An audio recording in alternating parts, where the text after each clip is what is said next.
Robin. And we live in Michigan, in the Detroit area. And our son had HLH, CNS isolated HLH. Ben was a healthy 12-year-old kid, and then just all of a sudden started showing some neurological symptoms.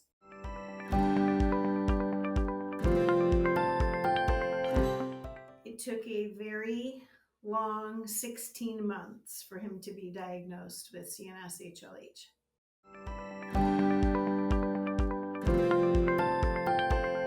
Three biggies we received. The first one was ADEM, which was quickly ruled out. The second one was T-cell lymphoma. I think it was, peripheral T-cell lymphoma or something like that. And then it went to just lymphoma.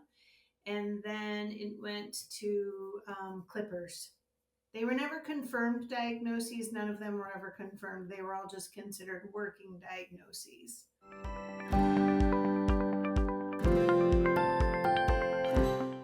I don't know about Mark, but like after the first admission and all the lesions went away and he was back to, playing and doing everything, I thought it was just a blip in the road. But then when everything came back, when all the lesions came back, and then they decided that they needed to biopsy these lesions, that was when I felt like, I think this is going to be a long road. Yeah, for me, I think the middle of the journey when we started to see that there were, there were the lesions kept coming back. They'd go away. They were treated with steroids, and then they'd come back when we wean them off steroids. And so at that point, I was thinking, something's wrong. And it had already, a year had already passed, and we really weren't getting close to any real diagnosis or treatment. So, and that each time they came back, there were additional symptoms. Yeah. The symptoms were always worse, right? Yeah, and there were experiences at the hospital, especially where one day he would really be having a really hard day, and you could tell he was afraid. And when he showed signs of fear, that really hits you hard. You can't give him an answer because you don't have an answer. So those are the moments that really hit you hard.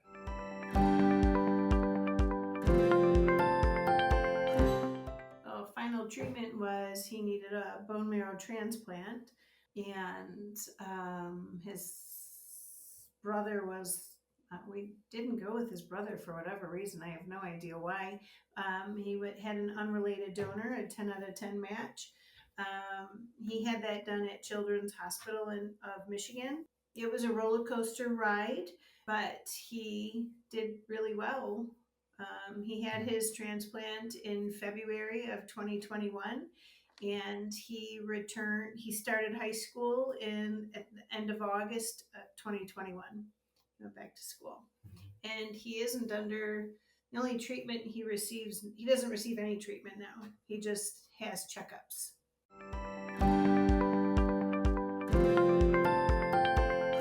HLH, the way I like to explain it, is like when your immune system just doesn't know when to shut off. You have some white blood cells that have the job of fighting any virus or fighting any illnesses or bacteria that get into your body. And when the virus is dead, your immune system usually shuts off.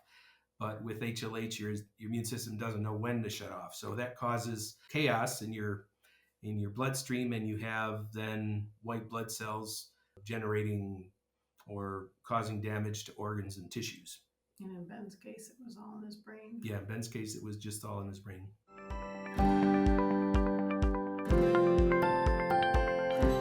What I want people to know about Histio is that the future looks bright. There are a lot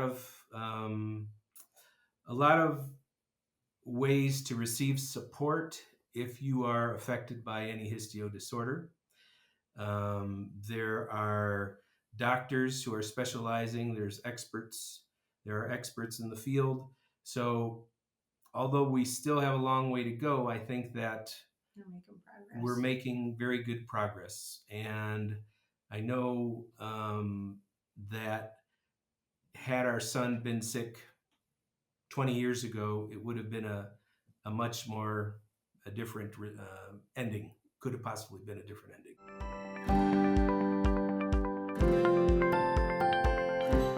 So we're very lucky that all of our family lives in the Detroit area. So we had a lot of support.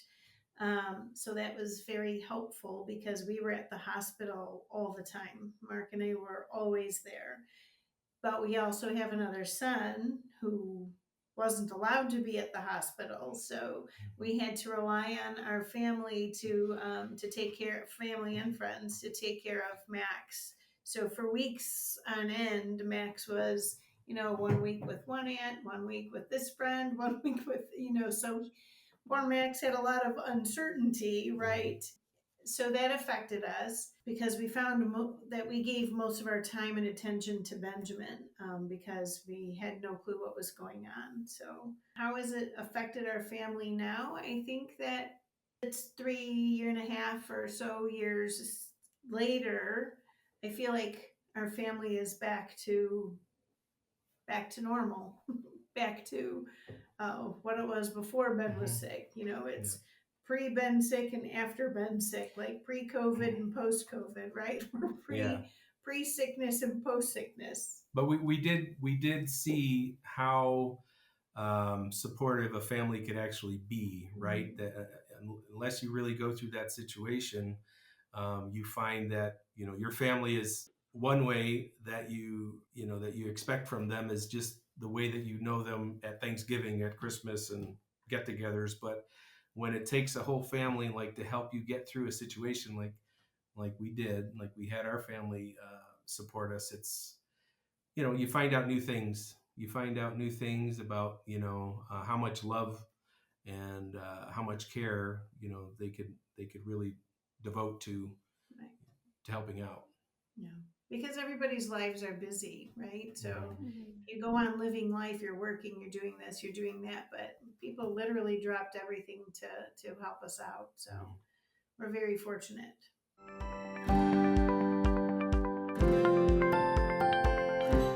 I think we learned a lot. I'm going to start, and I know Mark will have, because we have a lot to say about this, but our experience with our doctor, even though we had multiple diagnoses, she was always very open. We could email her, call her at any time, and she would reply.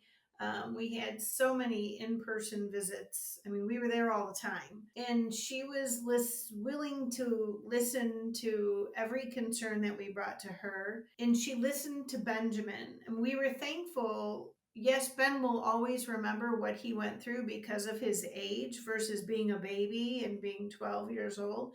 But there was a positive to that because he was always able to say what he was feeling, what he was experiencing, which helped Dr. Henry. And he could, as many questions as Mark and I had for her, Benjamin also had questions of his own, and she always answered every question he had. She never rushed him, she never, like, if he asked a question, she didn't answer it to us. She answered it to Benjamin. And any information that Mark found, because he was constantly researching, any articles he found, he would email them and she would read them and comment back. And she was never offended. She was wanting to learn as much as she could as well. She was trying to find a diagnosis for him, right? So we learned that you always question your doctor. Don't be afraid to ask questions. I would just say, don't be afraid to stand up and ask a direct question, because when we're brought up, and especially the old days where you'd go to the doctor with your parents, or you'd go to the doctor and you would really just be there to listen unless the doctor asked you a question. So we almost have this trained, they know best. So we're brought up not really being taught to question things. So I'd say the doctor is the expert, but always make sure you understand, and and there has to be an open line of communication between the doctor and the patient. Don't let the doctor leave the room if you really don't understand what he or she just told you.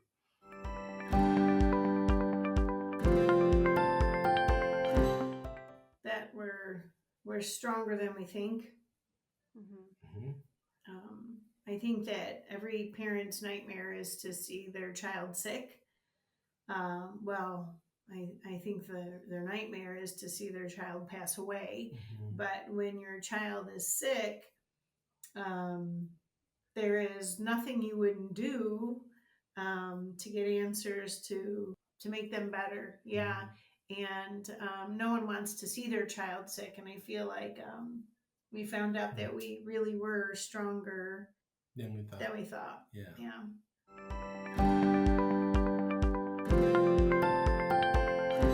So the first introduction meeting I had was with Diana, but it was through someone at Nord who had referred me to Diana. And we had our first conference call, and we shared our story with Diana on a Zoom meeting, a Zoom call. And at that time, I started to just really understand how the Histiocytosis Association was involved with patients with doctors, and they really were making a difference. And they just getting onto the website, you could see all of the resources, and it was like a door opened up, because when you just left a place and everyone you mention HLH2 is saying, "Oh, what's that? I never heard of that." And doctors would even say that, right? And then you reach a point where you reach the Histiocytosis Association and see on the website all of the information that's there, other families, things that they're doing to improve the diagnosis and the outcome of patients. It was just a really good feeling. You didn't feel so alone, so Yeah. isolated. Yeah.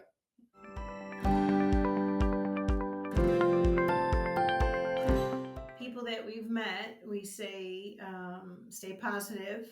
It's important to stay positive and always ask questions of your medical team, because no question is a dumb question. And like Mark said earlier, if you're not understanding, then ask them again. One thing that I used to do, it's like a strategy I use with my own students, So I heard you say, and then I would repeat what it was that they said to make certain that I had the right understanding, right? So I would repeat what they said to me and say, "So you're saying this," or what have you. So ask questions, ask for clarification, and they're going to throw a ton of information at you. Write things down so that you don't forget. Keep a journal, even if it's just a calendar, like a blank month, and just write down what happened each day, just like little notes so that you don't forget. And you're going to be told that each part of this journey is going to take so long. You'll get to this point, then you're going to take medicine, then it's going to take this long to recover from that, and you're in it for the long haul, and you have to realize that day by day, you're going to feel like you're farther away from your goal, and which is to get better, but you have to look at it as, I'm one day closer, instead of thinking that there's so many days ahead, because that could drive you crazy. I remember when Ben was taking his steroids, and it would increase his appetite, right? So he had gained, 70 pounds. I mean, he was very, not embarrassed, but he was uncomfortable with his weight. And the one time we went to the doctor, and he said, "How much longer do I have to be on steroids? And how long is it going to take me to lose this weight?" And the doctor had told him it will probably be a year before you're back to normal. As far as his weight, and that really hit him hard. That is just part of the journey. You're going to find some situations that are uncomfortable, but you're going to deal with it. You know that ultimately you want to reach that day, reach that point where everything's back to as normal as it could be. So be patient. It's a roller coaster ride. Mm-hmm. Just fasten your seatbelt.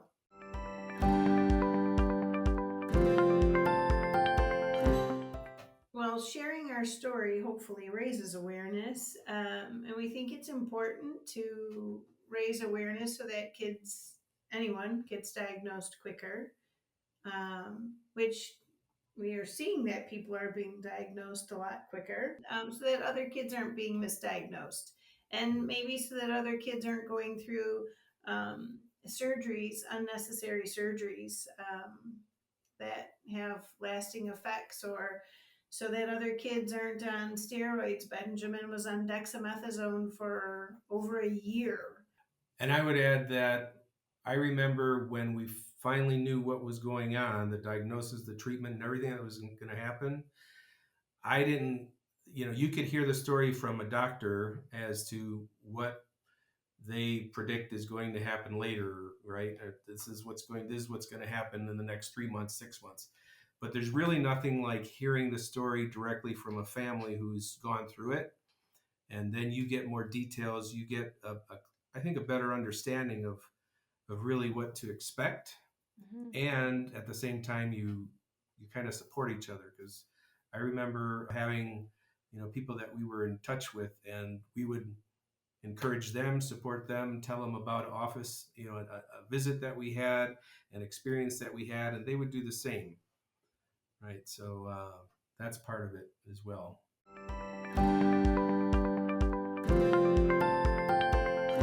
So our big thing for raising awareness is hosting a golf outing, and we host it in the summertime in Plymouth, Michigan, and it sells out. Mm-hmm. So we share at the golf outing. We share information about Benjamin, and this year we actually showed a video of what Benjamin went through at the golf outing, and it really tugged at the heartstrings of everybody, because we talk about what Benjamin went through, and people like to hear the story, but when they saw the video, it was just like it hit them a little bit harder. Grown men were crying at the golf outing this year. In 3 years, we've been able to raise about $80,000, so that we were able to donate. So that's pretty exciting to us. Yeah. And at the same time, we have over 150 people attending, right? And each person that leaves with information that is impactful. They become familiar with what histio is, what HLH is. They spread the word. We give them, gifts or things that they could carry in their, golf bag or take home, and just remind them that, what HLH is and what they can do, to spread the word as well.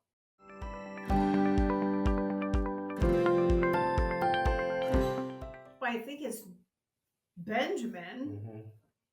I mean, is he allowed to be our hero? Because that's who we both said was our histio hero. And I think that even though he had some fear that Mark mentioned, that aside, for most of the time, he was always very hopeful. He was always positive. And I mean, he could be feeling like absolute, I don't even know, he could be at his worst when he had GVHD, and when he had the BK virus, and some of the things that he endured because of transplant, which are normal things, but they're painful, they're uncomfortable. And even on his worst days, he was never rude to the nursing staff, to the staff. He was always polite, and he tried so hard all the time to smile and just be positive. Didn't want people to feel sorry for him. He never asked, why is this happening to me? He kept the faith the whole time. And he had a following of nurses and of doctors Mm-hmm. that I think, well, we knew they would sneak out and come to see Ben to see how he was doing. And I think because they saw that he was inspirational. He was very positive. He had something that I think the doctors and nurses knew was serious, but he had handled it with such a positive outcome and attitude. Yeah, and yeah, I think during that time, you can say, is a child going to handle this news better than an adult?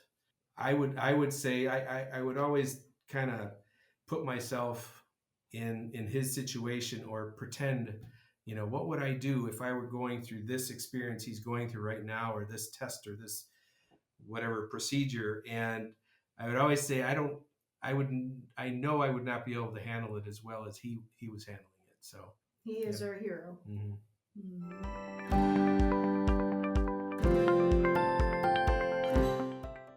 Resilience was a word that we kept coming back to because Benjamin was so resilient, and that kids can actually be role models, that adults can learn from kids. They're actually more resilient than we are. I think that was our takeaway, is that we can learn from our kids. Yeah. That we're not always the teachers. Sometimes our kids are our teachers, right? At least in our case, we felt like that. Yeah.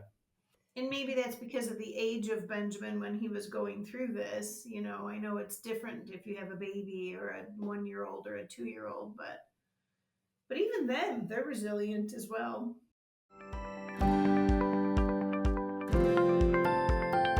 Me personally, where I found hope was in prayer and in getting myself in a position where there was complete quietness and really talking to God.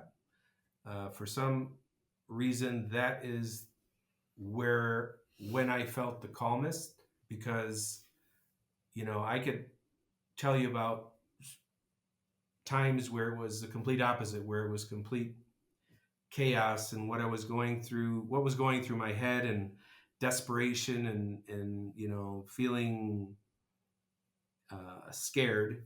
And then as soon as you start praying and asking God to to intervene, or just praying, strength. Yeah, to give you strength. Those things are what helped me the most. And I think if anybody listening is religious, they really can make a difference if they pray.